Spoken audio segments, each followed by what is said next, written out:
Good morning students. देखिए, आप लोगों ने टाइप्स ऑफ अकाउंट्स पढ़ लिए, यानी कि डबल एंट्री सिस्टम को पढ़ लिया है। आज हमारा जो नेक्स्ट टॉपिक है वो है जर्नल का। ठीक है, जर्नल का टॉपिक है +1 अकाउंट्स में। आपको जो है ना टॉपिक नंबर 9 है +1 अकाउंट्स डी के गोयल की बुक के अंदर। आपको चैप्टर नंबर 9 में आपको ये जर्नल का टॉपिक मिलेगा। ठीक है, अब हम जर्नल को करने जा रहे हैं। तो जर्नल को करने से पहले मैं आपको कुछ बेसिक बातों के बारे में बता दूं, जिससे कि आप जर्नल के बारे में आसानी से पहचान लें। देखिए, जर्नल को करने से पहले सबसे पहले आपको पता होना चाहिए आपके टाइप्स ऑफ अकाउंट के बारे में। मैं एक बार थोड़ा सा फ्लैशबैक में ले जाता हूं आपको, उसके बिना ये टॉपिक अधूरा है। टाइप्स ऑफ अकाउंट आपने पढ़े हैं, पर्सनल अकाउंट, रियल अकाउंट और नॉमिनल अकाउंट। ठीक है, हमारे को इन सब की जरूरत पड़ेगी। मैं इनका रूल भी बता देता हूँ। पर्सनल अकाउंट का रूल आपने पढ़ा है, debit the receiver and credit the giver. Real account का भी रूल आपने पढ़ लिया है, debit what comes in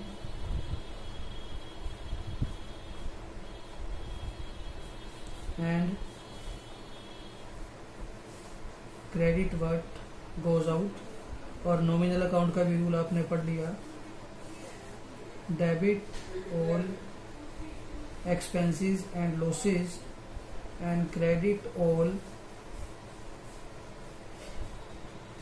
income and gain. सबसे पहले आपको टाइप्स ऑफ अकाउंट के बारे में पता होना चाहिए, यानी कि हम लोग डबल एंट्री सिस्टम का यूज करेंगे। और आपने ये सब इस चैप्टर के अंदर ही पढ़ा है, डबल एंट्री सिस्टम, जो कि आपका चैप्टर नंबर 7 है, उसमें आपने पढ़ लिया है। ठीक है, इन तीनों अकाउंट्स के बारे में पढ़ते हैं। अगर ये 3 अकाउंट्स के बारे में हमारे को जानकारी है तो जर्नल हमारी बड़ी ही आसान हो जाती है। ठीक है, इसके अलावा डबल एंट्री सिस्टम में एक बात और ध्यान रखना है हमारे को, कि जितने अमाउंट से कोई चीज डेबिट होती है, सेम अमाउंट से ही वो एंट्री क्या होगी, क्रेडिट होगी। क्लियर है, जितने अमाउंट से डेबिट होगा और उतने ही अमाउंट से हमारा जो है ना वो अकाउंट क्या रहेगा, क्रेडिट रहेगा। क्लियर। अब आगे बढ़ने से पहले सबसे पहले मैं आपको जर्नल का परफॉर्मा बना के दिखा देता हूँ, फिर हम लोग आगे चलते जाएंगे धीरे धीरे। इसमें जो सबसे पहला कॉलम बनता है वो बनता है डेट का। क्लियर, जो सबसे पहला कॉलम रहेगा आपका जर्नल के अंदर वो रहेगा आपका डेट का, यानी कि जर्नल के अंदर जो भी ट्रांजैक्शन रिकॉर्ड की जाएगी वो सारी की सारी कैसे की जाएगी, डेट वाइज रिकॉर्ड की जाएगी। ठीक है, और उसके बाद मैं यहाँ एक लाइन लगा लूंगा बिल्कुल स्ट्रेट। आप एक लाइन लगा लेंगे। लाइन लगाने के बाद लगभग आप इतना एरिया हर एंट्री में छोड़ दें।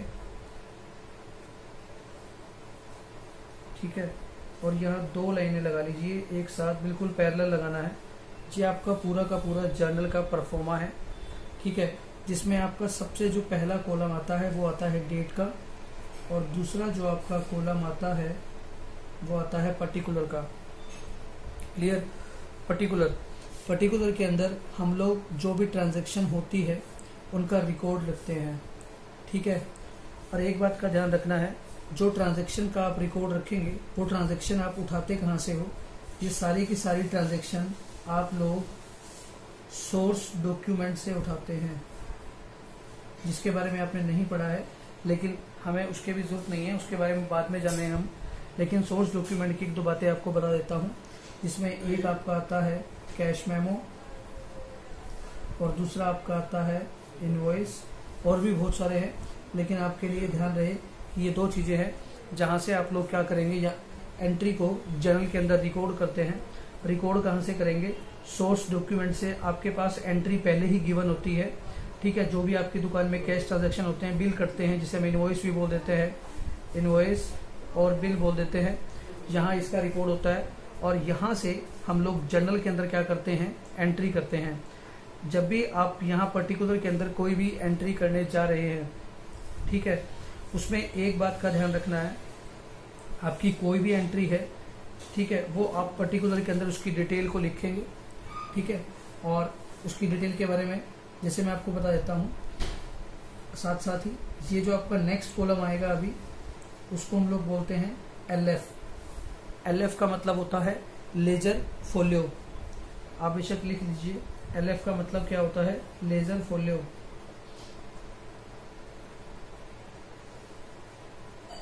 ठीक है, ये इसकी क्या है, फुल फॉर्म है।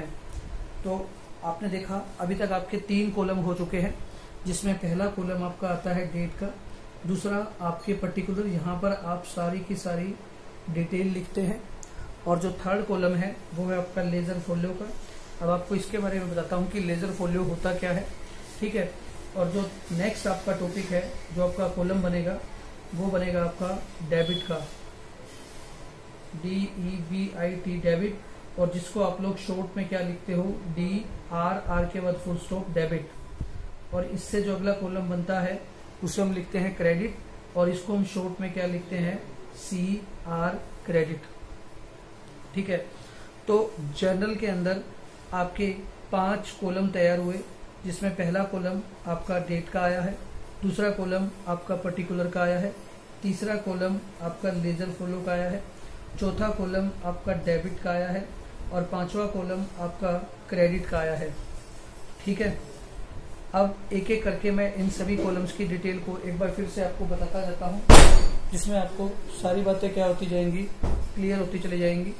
देखिए, सबसे पहले जो कॉलम आपका आया है डेट वाइज का, इसमें जर्नल के अंदर आप अगर किसी भी ट्रांजैक्शन का रिकॉर्ड करेंगे तो वो हमेशा ही क्या होगा, डेट वाइज होगा।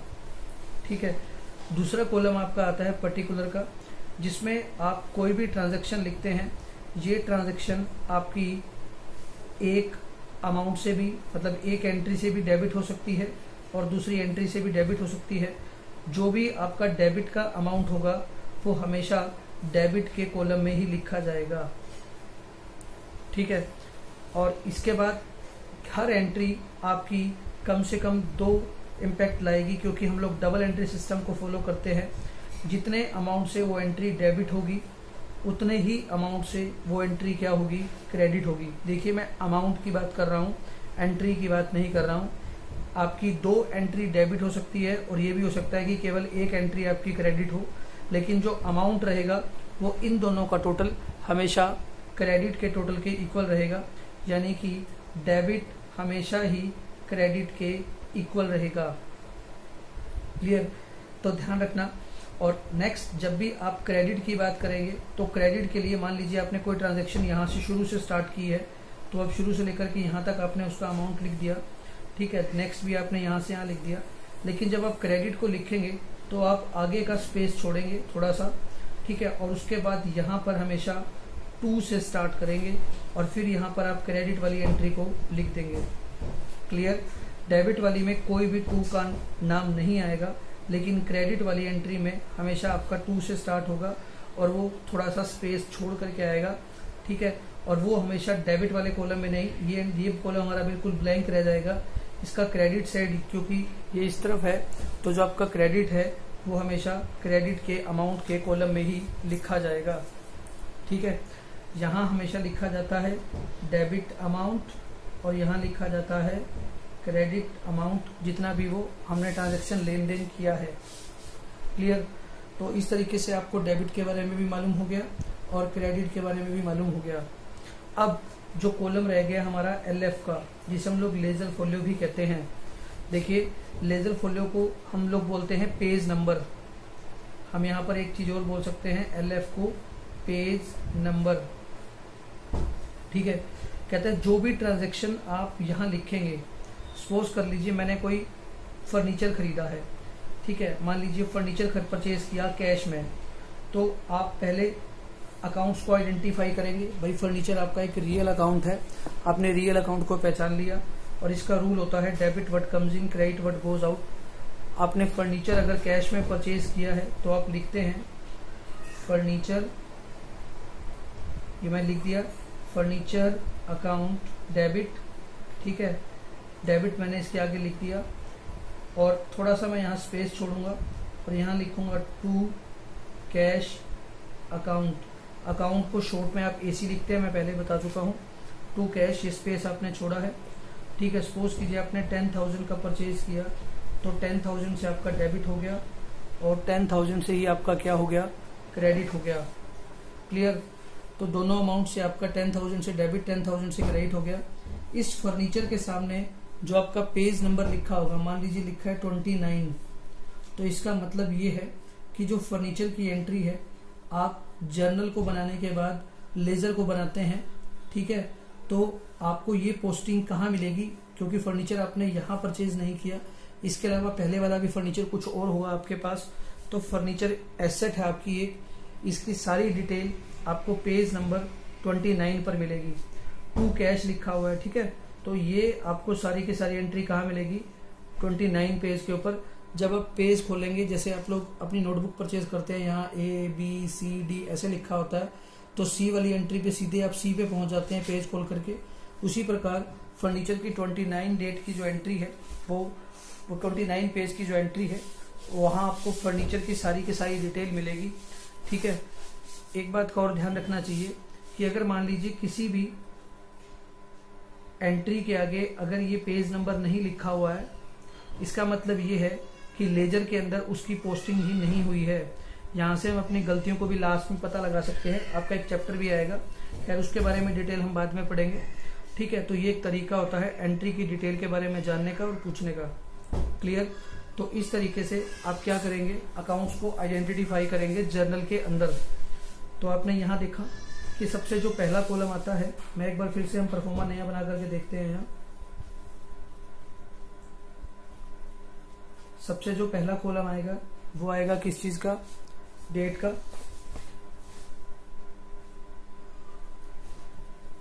ये दोबारा रिपीट कर रहे हैं हम लोग। दूसरा जो कॉलम आएगा वो आपका किसका आएगा, पर्टिकुलर का। तीसरा जो आपका कॉलम आएगा वो आएगा लेजर फोलियो का, जिसे हम लोग पेज नंबर भी कहते हैं। चौथा जो कॉलम आएगा वो आएगा आपका डेबिट अमाउंट का, और नेक्स्ट जो आपका कॉलम आएगा वो आएगा क्रेडिट अमाउंट का, ठीक है। डेट का मतलब डेट वाइज एंट्री, पर्टिकुलर में आप डिटेल लिखेंगे, और जैसे ही कोई एंट्री की डिटेल आप लोग एंट्री करते हैं, नीचे हमारे को इसकी नरेशन भी बनानी पड़ती है। भाई उस एंट्री की पूरी डिटेल के बारे में आपने लिखना पड़ता है कि ये उसकी डिटेल है। फिर आप लेजर फोलियो बनाते हैं, फिर डेबिट अमाउंट और फिर क्रेडिट का अमाउंट लिखते हैं। क्लियर? तो ये था आपका कंप्लीट जर्नल का परफॉर्मा।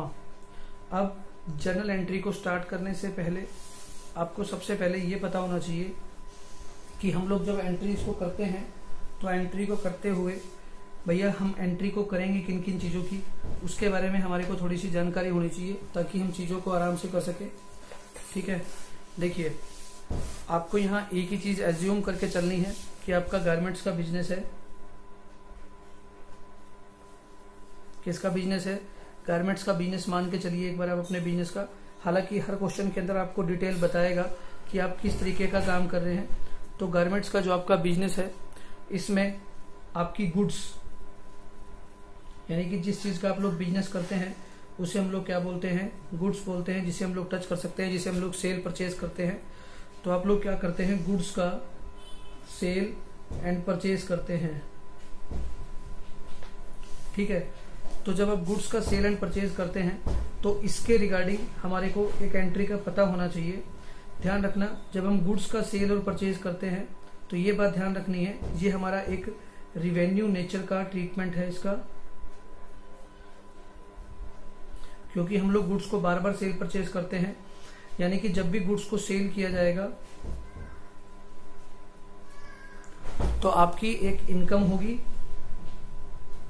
और जब भी आप गुड्स को परचेज करेंगे तो आपका एक प्रकार का क्या होगा, एक्सपेंस होगा। हर एंट्री को करने से पहले सबसे पहला जो काम आपका होता है वो अकाउंट्स के आइडेंटिफाई करना होता है। तो जब भी किसी भी गुड्स का सेल और परचेज के बारे में बता रखा है, तो आप ये समझ जाएंगे गुड्स सेल इनकम है, गुड्स को परचेज करना एक्सपेंस है। तो ये मेरा कौन सा अकाउंट है, नॉमिनल अकाउंट है। और नॉमिनल अकाउंट का आपको रूल पता होता है, debit all expenses and losses and credit all income and gain. तो इस तरीके से आप पहचानेंगे। अब हमारा जो अगला स्टेप होता है वो ये है कि हमें आइडेंटिफाई करना है एंट्रीज को, ठीक है।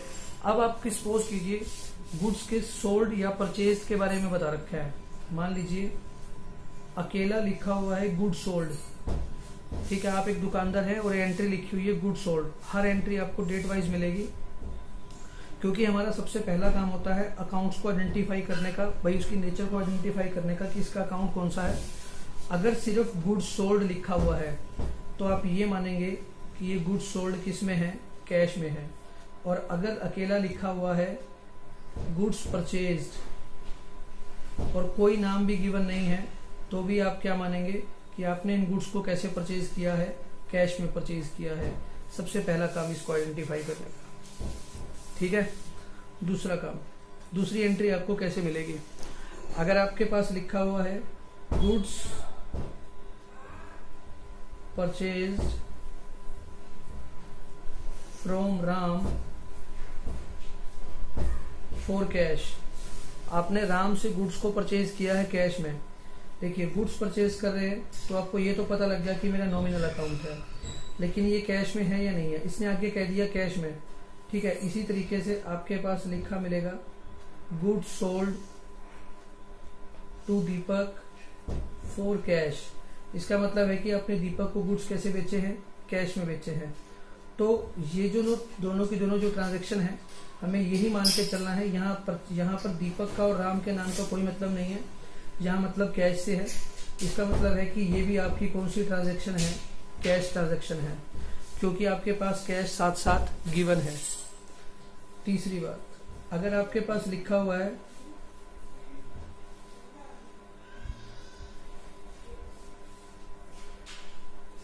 गुड्स परचेज फ्रॉम राम या लिखा हुआ है गुड्स सोल्ड टू दीपक, देखिए इस एंट्री के अंदर गुड्स परचेज दिया हुआ है और गुड्स सोल्ड दिया हुआ है। गुड्स को परचेज और सोल्ड ये तो हमें पता लग गया कि नॉमिनल अकाउंट है। फ्रॉम राम और टू दीपक लिखा हुआ है, इसका मतलब ये है कि राम को गुड्स बेचा है लेकिन कैश के बारे में कुछ भी नहीं बताया हुआ।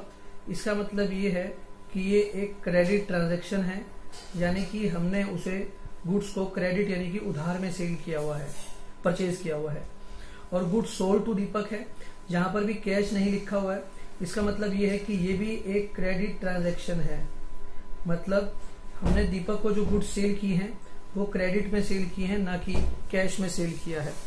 तो इस तरीके से आप अकाउंट्स को बड़े आसानी से आइडेंटिफाई कर सकते हैं, एंट्री को आइडेंटिफाई कर सकते हैं, ठीक है। अब एक और खास बात, हम थोड़े से कंफ्यूज होते हैं। अगर लिखा हुआ है गुड्स परचेज तो हम लोग हमेशा लिखते हैं परचेज अकाउंट, ओके। और अगर लिखा हुआ है गुड्स सोल्ड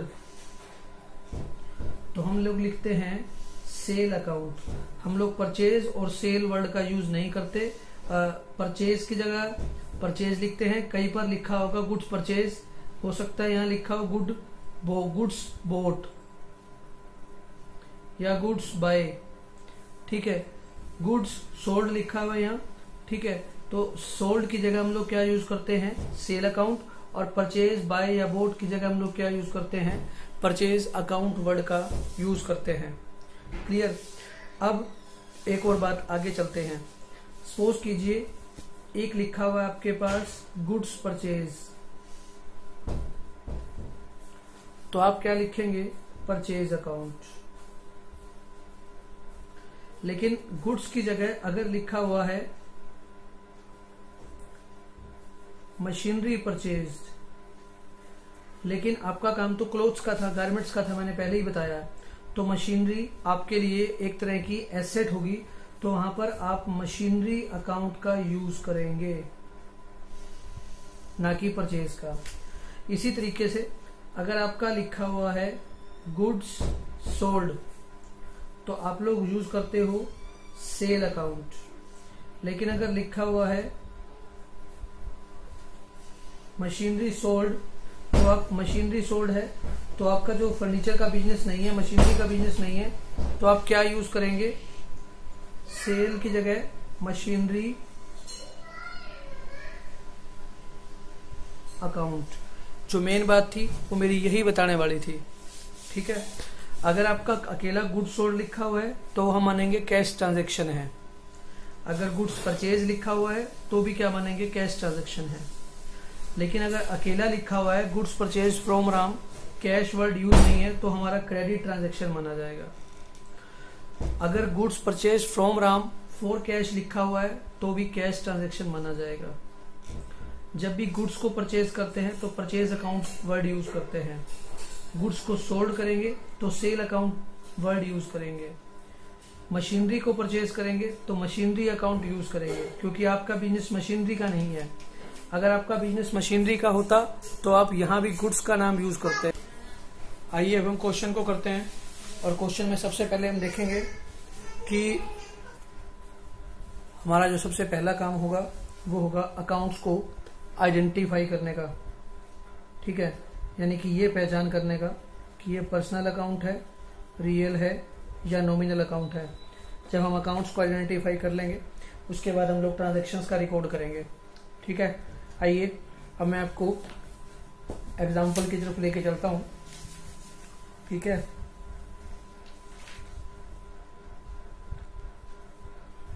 देखिए आप निकाल लीजिए इलस्ट्रेशन नंबर 1, पेज नंबर आपका मिलेगा 9.6 के ऊपर।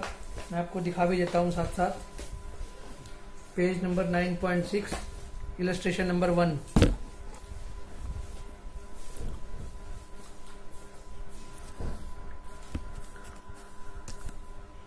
देखिए आप देख सकते हैं यहां आपको क्वेश्चन गिवन है, और क्वेश्चन में आपको क्लियरली बता रहा है, ये कहता है enter the following transaction in the journal of Siyaram and sons. Enter the following transaction in the journal, यानी कि आपको जर्नल में रिकॉर्ड करना है of Siyaram and sons, Siyaram and sons की बुक्स के अंदर। आपको ये सारी ट्रांजैक्शन डेट वाइज गिवन है, ठीक है, और ये इनका अमाउंट भी साथ साथ गिवन है। पहले क्वेश्चन में मैं आपको ये ट्रांजैक्शंस भी लिख दूंगा और साथ साथ इनका एंट्री भी करके बता दूंगा, जिससे कि आपको दिक्कत ना हो, ठीक है। और उसके बाद आप इस क्वेश्चन को आसानी से कर सकते हैं। क्लियर। तो जो आपका सबसे पहला काम है वो है जर्नल का परफॉर्मा तैयार करना। जर्नल के परफॉर्मे के अंदर आपको ये पता है जो पहला कॉलम आएगा आपका वो आएगा डेट का, फिर आपका जो कॉलम आएगा वो आएगा पर्टिकुलर का, फिर आपका जो नेक्स्ट कॉलम आएगा वो आपका आएगा लेजर फोलियो का, जिसे आप लोग पेज नंबर भी बोलते हैं। नेक्स्ट जो आपका आएगा वो आएगा डेबिट अमाउंट और क्रेडिट अमाउंट का। क्लियर। तो आप यहाँ इस तरीके से क्या करेंगे, बुक्स का रिकॉर्ड करेंगे, और मैं अब आपको एक एक करके सारी एंट्री साथ साथ लिखता जाऊंगा। हालांकि आपको केवल एंट्रीज को करना है, ठीक है। ऊपर आपने देखा कि ये सियाराम की बुक्स है, तो मैं ऊपर लिख दूंगा journal of Siyaram and sons.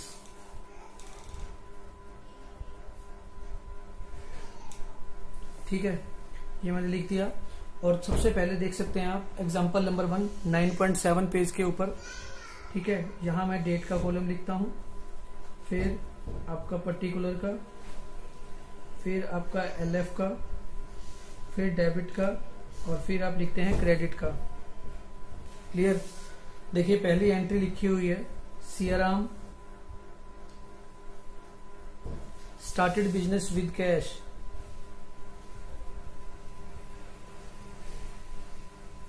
Started business with cash. हालांकि मुझे इसको कहीं भी रिकॉर्ड करने की जरूरत नहीं है। इस परफॉर्मे के अंदर मैं सीधा एंट्री को प्रैक्टिस करने के बाद मुझे पता लग जाएगा कि इसकी क्या एंट्री आएगी। लेकिन अब आप पहचानिए, आपका सबसे पहला जो काम होता है वो होता है आपको अकाउंट्स को आइडेंटिफाई करने का। क्लियर। सबसे पहला काम अकाउंट्स को पहचानना, अकाउंट्स को आइडेंटिफिकेशन करना। और एक बात अपने दिमाग में लेके चलनी है कि आप अपने आप को खुद एक बिजनेस मान के चलें। अपने आप को क्या माने, आप अपने आप को बिजनेस मान के चलें। यानी कि जो भी ट्रांजैक्शन कर रहे हैं वो आप कर रहे हैं, तो वो जल्दी से समझ में आएगा। फॉर एग्जाम्पल देखिए, कहता है Siyaram and sons started business with cash. आप ये देखिए, आप अपने आप को बिजनेस मान रहे हैं, बिजनेस के पास कैश आ रहा है या जा रहा है, क्लियर। तो देखिए वहां जाने से पहले आपने दो बातें नोट करनी है। देखिए एक तो सियाराम आ गया, आपका ये पर्सनल अकाउंट है। दूसरा कैश, ये आपका रियल अकाउंट है, ठीक है। पहले सियाराम, ये एक पर्सनल अकाउंट है और कैश आपका रियल अकाउंट है, क्लियर। आपने ये देखना है बिजनेस के पास कैश आ रहा है या जा रहा है, ठीक है। मैंने कहा कि आप अपने आप को बिजनेस मान के चले, आपकी सारी ट्रांजैक्शन आसान हो जाएंगी। तो सियाराम ने बिजनेस स्टार्ट किया, सियाराम बिजनेस का क्या हो गया, मालिक हो गया, उसने बिजनेस को स्टार्ट किया। हमने तो ये मान के चलना, मैं एंट्री कर रहा हूँ बिजनेस की, ठीक है, ट्रांजेक्शन्स को मैं रिकॉर्ड कर रहा हूँ। मैं ये देख रहा हूँ कि बिजनेस के पास कैश आया है। सियाराम ने बिजनेस स्टार्ट किया, यानी कि उसने बिजनेस को पैसा दे दिया, तो बिजनेस के पास कैश आया है। और दिया किसने, सियाराम ने। तो वो सियाराम की क्या हो गई, कैपिटल हो गई, क्लियर। वो सियाराम की क्या हो गई, कैपिटल हो गई। आपने ये देखा कि सियाराम ने बिजनेस को स्टार्ट किया और सियाराम ने पैसा किसको दे दिया, बिजनेस को दे दिया। और आप अपने आप को क्या मान के चल रहे हैं, एक बिजनेस मान के चल रहे हैं, ठीक है।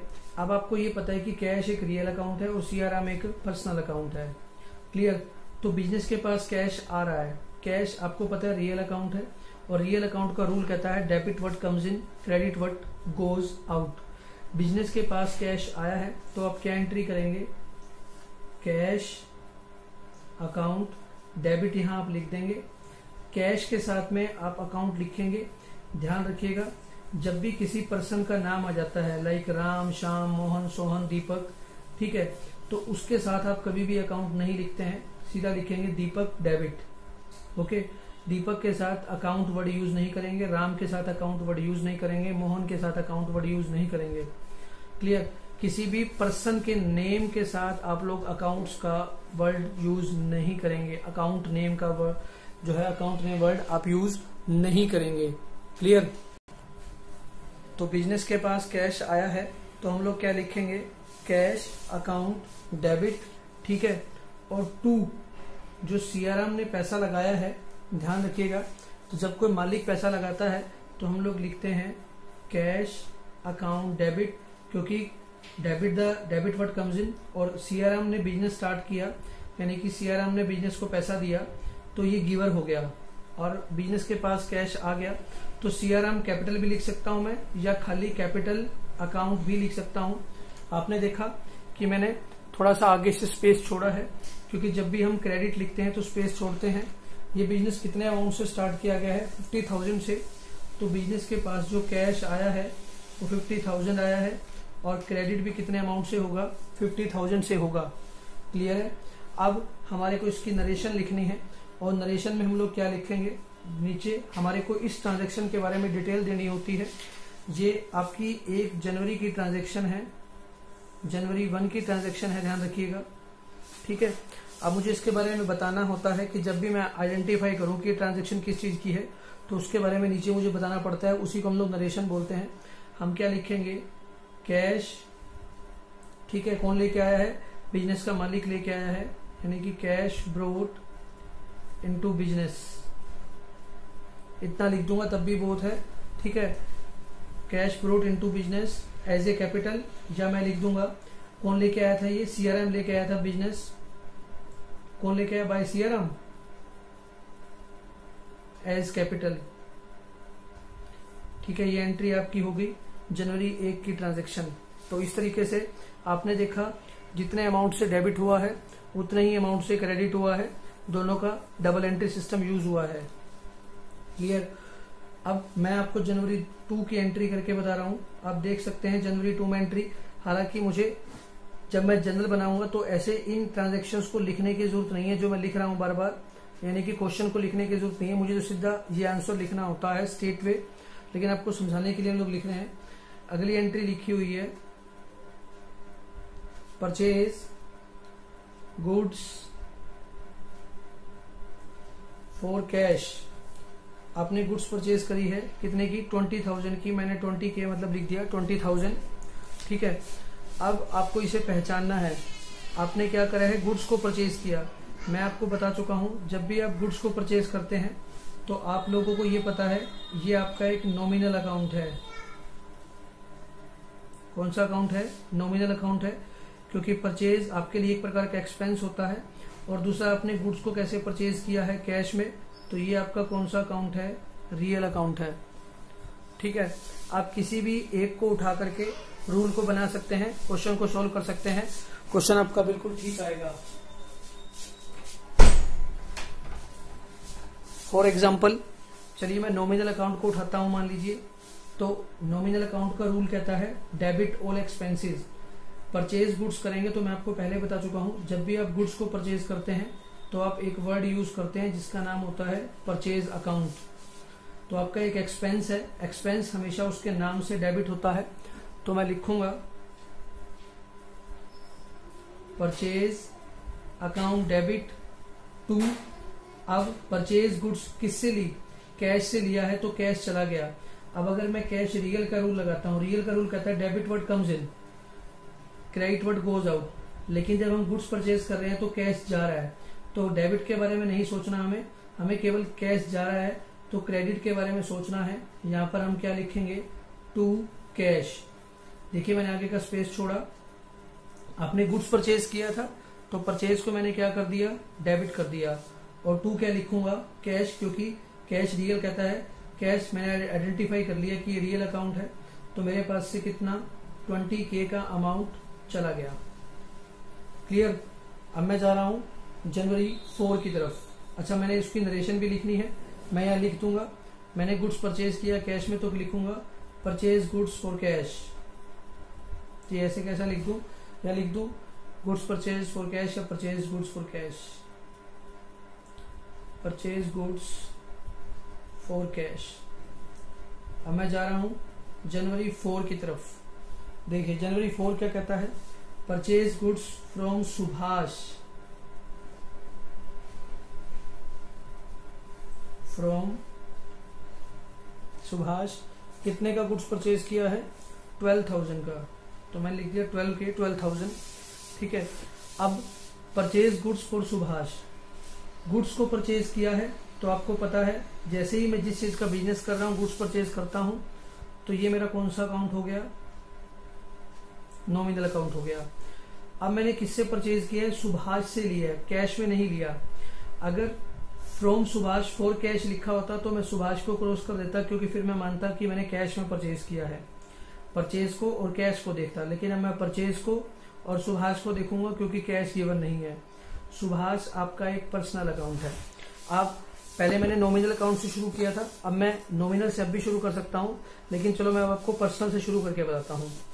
Purchase goods from Subhash, Subhash personal. Personal का रूल कहता है debit the receiver credit the giver. Clear. हमने गुड्स किससे परचेज किया, सुभाष से, यानी कि सुभाष रिसीवर तो नहीं है, सुभाष ने हमारे को सामान दिया है तो सुभाष एक गिवर हो गया, गिवर हो गया। तो इसका रूल कहता है debit the receiver credit the giver. तो मैं क्या लिखूंगा, टू सुभाष। क्लियर। कितने अमाउंट का लिया, 12K, 12,000 का लिया। मैंने क्रेडिट के कॉलम में लिख दिया 12,000। क्लियर। और अब मुझे ये पता है कि मैंने गुड्स परचेज किया है तो परचेज हमेशा उसके नाम से ही आता है। नॉमिनल अकाउंट का रूल कहता है डेबिट ऑल एक्सपेंसेस, एक तरह का एक्सपेंस होता है। तो मैं लिखूंगा purchase account debit to Subhash, purchase को डेबिट कर दूंगा 12K से। और नरेशन में लिखूंगा goods purchase from Subhash on credit, goods purchased from Subhash on credit. ये एंट्री आपकी पूरी हो गई। ये आपकी डेट क्या थी, 4 तारीख। लेजर फॉलो का कोई यूज नहीं है क्योंकि अभी तक हम लोग इसकी पोस्टिंग कहीं नहीं कर रहे हैं, तो जब हम पोस्टिंग करते हैं तब हम लिखेंगे, अभी इसके बारे में कुछ भी नहीं बताएंगे। ठीक है। अब मैं जा रहा हूं तारीख 10 पे, जनवरी 10। यहां लिखा हुआ है paid cash to Subhash, entry given है पेड कैश टू सुभाष।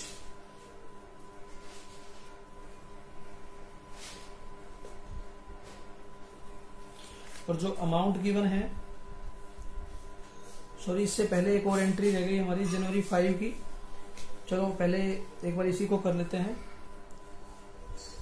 पर paid cash to Subhash, entry number 10 को हम नोट कर लेते हैं। इसने अमाउंट कितना पे किया हुआ है, 8,000 का अमाउंट पे किया हुआ है, पेड कैश टू सुभाष। अब देखिए, अब आपको पता है पेड कैश आपका एक रियल अकाउंट होता है और सुभाष आपका एक पर्सनल अकाउंट है। दोनों में से आप किसी का भी रूल लगा लीजिए, ठीक है। चलो मैं सुभाष का लगाता हूँ। सुभाष एक पर्सनल अकाउंट है, paid cash to Subhash. Personal account का रूल कहता है debit the receiver credit the giver. यहाँ पर सुभाष एक रिसीवर है तो वो डेबिट होगा। क्रेडिट के बारे में कुछ नहीं पता तो भूल जाओ, हमें केवल रिसीवर के बारे में सोचना है यहाँ से। तो जो दूसरा वो हमारे को रियल अकाउंट से मिलेगा। पेड कैश टू सुभाष को कैश पे किया, यानी कि सुभाष एक रिसीवर है। पर्सनल अकाउंट कहता है डेबिट द रिसीवर, मैं क्या लिखूंगा, Subhash debit to paid cash real account है। रियल अकाउंट का रूल कहता है debit what comes in credit what goes out. आप अपने आप को एक बिजनेस मान रहे हैं और बिजनेस से कैश चला गया है, कैश चला गया तो क्या लिखूंगा, क्रेडिट व्हाट गोज आउट, क्योंकि डेबिट तो ऑलरेडी हो चुका है। सुभाष टू कैश, कितना अमाउंट था हमारा, ये जो हमने पे किया है वो है 8,000, तो मैं लिख दिया 8,000 और नीचे लिख दूंगा paid cash to Subhash 8,000। Clear. अब आप एक बार एंट्री नंबर 5 की तरफ आ जाइए। सेम हमारे को ऐसे ही परफॉर्मा यहाँ दोबारा फिर से बनाना है, ठीक है। पहले मैं परफॉर्मा बना देता हूं एक बार, डेट का, पर्टिकुलर का, लेजर फॉलो का, डेबिट का और क्रेडिट का। सेम आगे चलता रहेगा एज इट इज। डेट का, particular, ledger folio, debit and credit, ठीक है। And date number 5 date wise चलेगा तो हमने वो लिख दिया, कोई बात नहीं। हम इसे एक बार डेट यहां डाल देते हैं। 5 तारीख की ट्रांजेक्शन थी जो रह गई है, उसका नाम है परचेज फर्नीचर फॉर कैश। ये एंट्री है आपकी, परचेज फर्नीचर फॉर कैश और अमाउंट आपको दिया हुआ है 6,000 का, ठीक है। एंट्री दी हुई है परचेज फर्नीचर फॉर कैश 6,000। अब आपको सबसे पहले देखिए, परचेज गुड्स नहीं है, फर्नीचर है, तो हम परचेज को भूल जाएंगे। जब भी किसी एसेट को परचेज करेंगे तो वो आपकी एसेट रियल अकाउंट है और आपने कैश में लिया है, कैश भी आपका एक रियल अकाउंट है, तो आपका दोनों का रील पूरा हो जाएगा। चाहे फर्नीचर को उठा लो चाहे कैश को उठा लो। मान लीजिए मैं फर्नीचर को उठाता हूँ, तो आपने फर्नीचर परचेज किया है। रियल का रूल कहता है डेबिट व्हाट कम्स इन। आपके पास क्या आया है, फर्नीचर आया है, तो मैं क्या लिखूंगा, furniture account debit credit what goes out. तो आप क्या लिखेंगे, टू कैश 6,000 का अमाउंट आपसे चला गया। आप ब्रैकेट में लिख देंगे purchase furniture for cash, purchase furniture for cash, ये आपका हो गया। अब मैं चल रहा हूं एंट्री नंबर 16 की तरफ। यहां आपसे क्या कह रहा है, purchase goods from Ravi for cash.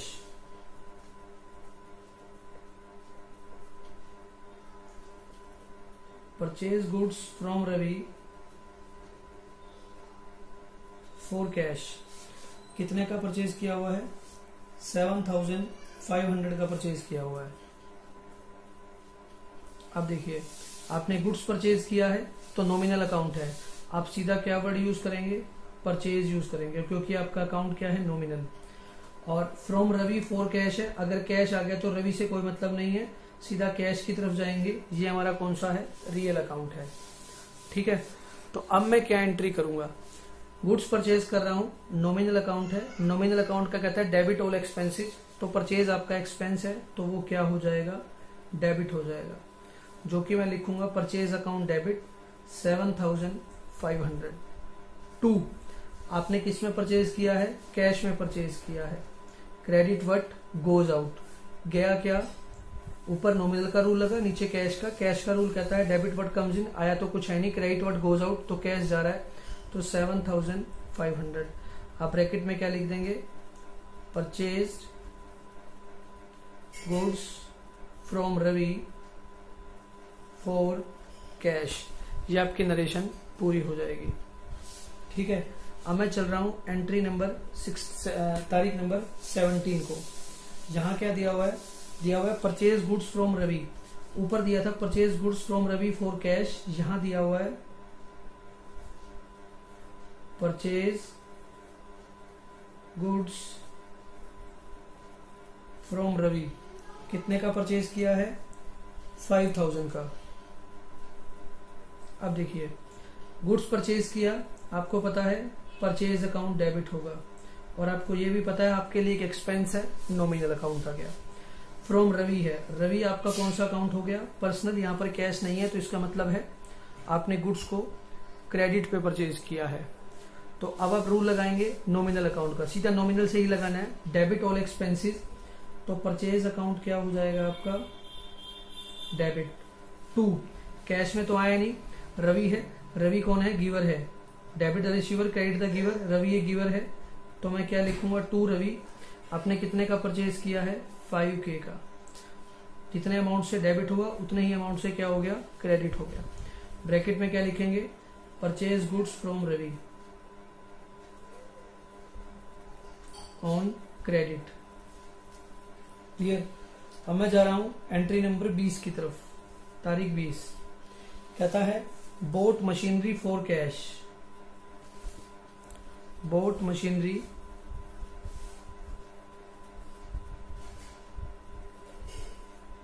For cash. आपने मशीनरी परचेज करी है। देखिए, मशीनरी परचेज किया है, यहाँ परचेज का कोई मतलब नहीं है, क्योंकि अगर गुड्स परचेज होता तो परचेज लिखता, लेकिन जब भी कोई एसेट परचेज करूंगा, मशीनरी आपको पता है एक एसेट है, रियल अकाउंट है। फॉर कैश ये भी आपका रियल अकाउंट है। जब दोनों ही रियल हो जाए तो काम आसान हो जाता है। रियल का रूल कहता है डेबिट व्हाट कम्स इन। आपके पास क्या आया, machinery. Credit what goes out, आपके पास से क्या गया, cash. Debit what comes in, machinery आ गई, तो मैं क्या लिखूंगा, मशीनरी अकाउंट डेबिट। और to credit what goes out cash. आपने मशीनरी कितने की परचेज की, 8000 की, तो मैं क्या लिखूंगा, 8000 की। ब्रैकेट में लिख लेंगे machinery purchase for cash.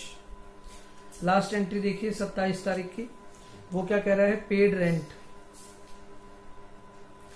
Paid rent, rent आपको पता है एक तरह का एक्सपेंस है, तो नॉमिनल अकाउंट है। ध्यान रखिए, रेंट पेड कर दिया, तो इसका मतलब ये है कि जब भी किसी एक्सपेंस की बात है, पेड है, तो मतलब वो कैश में ही गया होगा। तो आप क्या लिखेंगे, rent account debit. Nominal account उसके नाम से डेबिट होता है, जैसे गुड्स परचेज, परचेज उसके नाम से होती है, रेंट अकाउंट उसके नाम से होगा। To cash, credit what goes out, आपके पास से क्या चला गया, कैश चला गया। तारीख है आपकी ये 27 की। कितना रेंट आपने पे किया, 400 का, 400 का आपने क्या कर दिया, रेंट पे कर दिया। जब आप इन सारी एंट्रियों का टोटल करेंगे तो दोनों साइड हमेशा क्या होंगी, बराबर होंगी। इससे आपको ये वेरीफाई हो जाएगा कि आपने किसी भी जगह पर कोई एंट्री छोड़ी नहीं है, कोई मिस्टेक नहीं की है। क्लियर है। इस क्वेश्चन को करने के बाद आपको साथ में ही मैं आपको एग्जांपल में दिखाता हूं। इस एग्जांपल की एक एक एंट्री को इन लोगों ने नीचे डिफाइन किया हुआ है कि आपने कैसे की है। तो जैसे ही आप पहली एंट्री पूरी पढ़ते हैं, अपने आप आइडेंटिफाई करने के बाद इस एंट्री को एक बार रीड कर लीजिए। सिर्फ पहले ही क्वेश्चन में रीड करना है, उसके बाद तो हमारी कमांड बन जाती है।